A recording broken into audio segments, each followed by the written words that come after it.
cinéma et la télévision ont souvent repris le thème d'individus se transformant, la nuit venue, en créature, mi-homme, mi-animal. Peut-être seriez-vous surpris d'apprendre que la Normandie est riche d'histoires mettant en scène ces créatures que l'on appelle ici des varous.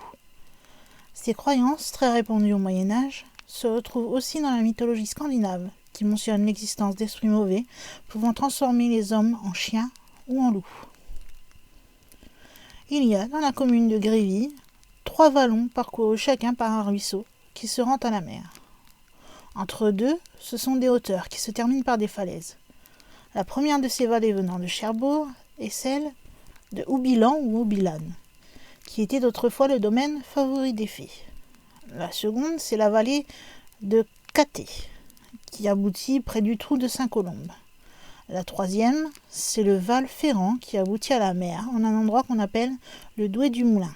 Ce vallon est plus boisé que les autres et plus sauvage. Et il a aussi sa légende. Ce vallon est profond et à mi-hauteur du côté est s'élève une habitation perdue au milieu des grands arbres. Derrière et à côté, il y a des jardins et des champs en pente rapide. Dans la vallée même, on y trouve un moulin. C'est un endroit assez pittoresque et très isolé. Les maisons les plus proches sont à environ 1 kilomètre de là.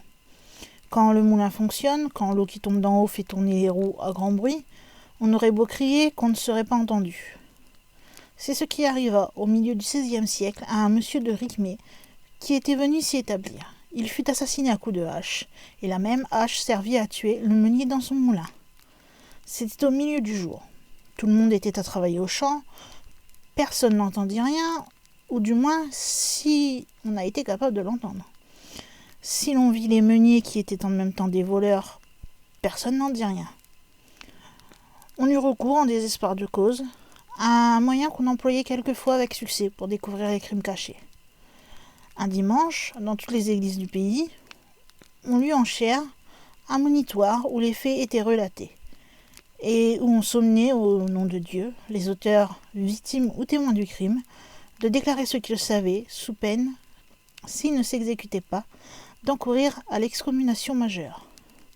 Le monitoire était lu 3 dimanches de suite avec un appareil propre à frapper les fidèles de terreur.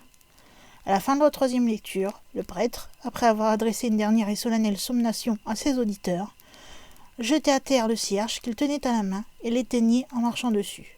« Tout est consommé, disait-il. L'excommunication est encourue. Les auteurs du crime, les témoins qui ne se sont pas déclarés, sont rejetés de l'église. » La terreur fut alors profonde à Grévy quand le prêtre fulmina cette excommunication, mais personne ne bougea. Les meurtriers ne se trouvaient pas dans l'église. Il y avait pourtant dans l'éditoire quelqu'un qui, sans avoir participé au crime, en avait été le témoin involontaire. Si on l'avait regardé, sa pâleur au moment de l'annonce de l'excommunication aurait pu le trahir. Mais personne ne le regarda. Et quand il sortit d'église, il était redevenu assez maître de lui-même pour ne pas attirer l'attention sur lui. Cet individu, c'était un simple valet de ferme, appelé Gliomino. Il couchait habituellement dans la grange où il s'était fait un lit dans le blé.